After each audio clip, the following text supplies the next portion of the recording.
Ade Armando di rumah sakit, wajah lebam, kepala dijahit dan muntah-muntah. Tadi kebetulan tidak terlalu banyak ya yang bisa diperbincangkan karena memang tadi cukup banyak yang datang dan kami bergantian gitu berbincang dengan beliau.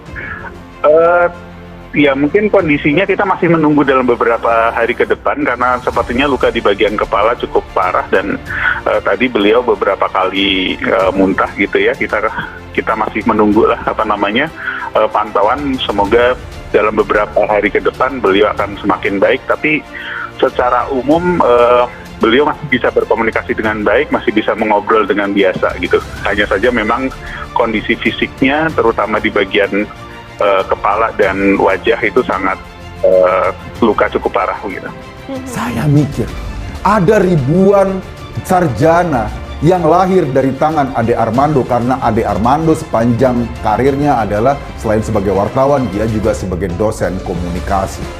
Ada ribuan ahli yang lahir dari tangannya. Ada ribuan mahasiswa yang sampai sekarang masih mencerucuk ilmu Ade Armando, ilmu pengetahuan dari mulutnya Ade Armando. Tetapi ada orang-orang biadab di DPR yang memperlakukan seorang Ade Armando seperti mereka memperlakukan pencoleng. Ini luar biasa. Apakah perilaku mereka akan membuat orang-orang lain takut sehingga kemudian bungkam? Oh enggak. Justru karena perilaku Anda seperti itu, justru karena kebiadaban Anda seperti itu, Anda semua harus kami hentikan. Karena kami tidak mau Indonesia dipimpin atau dikuasai oleh orang-orang seperti Anda. Kita tidak akan pernah berhenti. Hari ini mungkin Bang Ade Armando, kita nggak tahu ke depannya. Tapi jangan pernah berpikir kita berhenti menyuarakan kebenaran. Jangan pernah berpikir kita takut melawan Anda. Ada yang menarik menurut saya dalam kejadian pengeroyokan terhadap Pak Ade Armando. Ada seseorang yang meminta informasi tentang keberadaan Pak Ade Armando. Dan yang menarik menurut saya adalah yang meminta informasi ini memintanya di grup WhatsApp pendukung Anies Baswedan. Itu yang pertama. Yang kedua, ada seorang ibu-ibu di TKP menunjuk-nunjuk sambil menuding Pak Ade Armando sebagai buzzer. Dan kemudian juga menuding Pak Ade Armando sebagai penebar Islamofobia. Saya meminta kepada bapak-bapak aparat, Bapak Kapolri, Bapak Listio Sigit Prabowo, saya minta agar para pelaku itu segera diusut.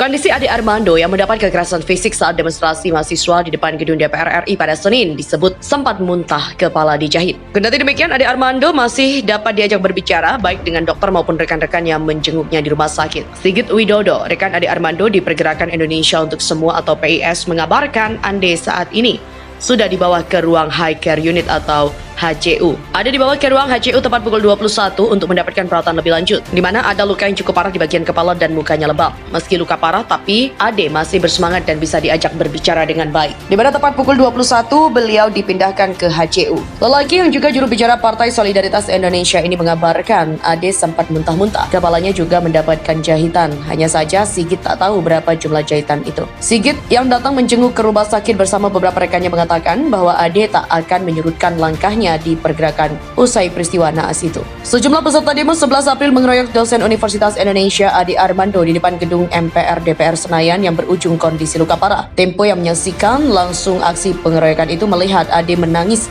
dan minta kepada pengeroyok agar menghentikan aksinya. Masa terus-menerus meneriaki Ade, mereka juga mengerubungi Ade di depan gedung DPR RI Jakarta Pusat pada Senin April. Masa juga terus menganiaya Ade, bahkan ia sampai terduduk dengan luka parah di wajah. Ia sesekali berteriak minta masa menghentikannya, tapi masa malah terus meneriakinya. Beruntung aparat kepolisian datang dan mengevakuasi Ade Armando. Kemudian ia dibopong dan dilarikan ke dalam area gedung DPR RI. Masa yang masih marah melempari Ade dan polisi dengan batu hingga kayu. Polisi kemudian menembaki massa dengan gas air mata untuk membubarkan. Peristiwa pengeroyokan terhadap Ade Armando ini terjadi usai mahasiswa yang menggelar demo 11 April di depan gedung DPR MPR membubarkan diri.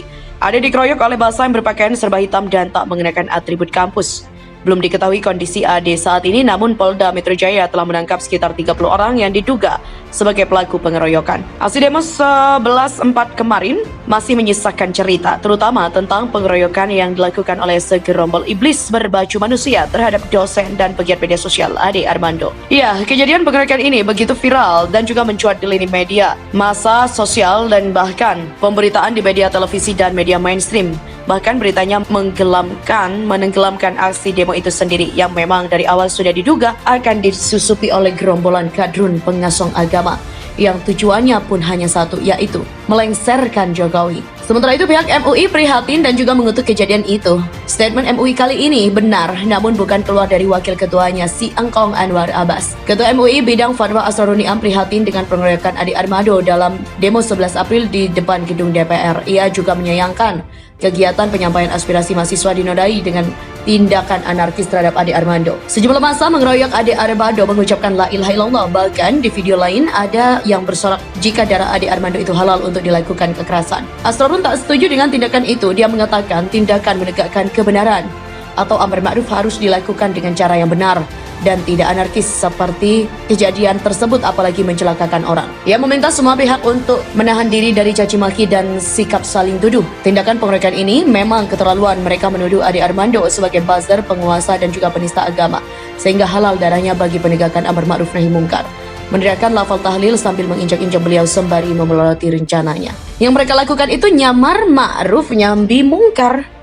Tindakan pembenaran terhadap kekerasan atas nama agenda yang selama ini sering melakukan. Mereka itu lakukan aksi sweeping kepada tempat hiburan malam dan warung makan saat bulan Ramadan, persekusi terhadap jamaah Ahmadiyah, dan juga masih banyak lagi aksi-aksi persekusi lain yang mereka lakukan sambil teriak-teriak membawa-bawa nama Tuhan.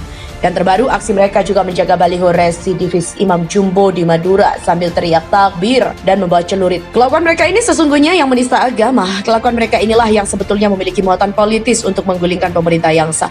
Dibalut dengan topeng agama, ditambah dengan kekerasan dan tindakan anarkis. Itu kan yang dilakukan para teroris. Sementara itu, hingga kemarin kondisi Ade Armando dikabarkan masih memprihatinkan. Hal ini disampaikan langsung oleh Kapolda Metro Jaya Irjen Pol Fadil Imran.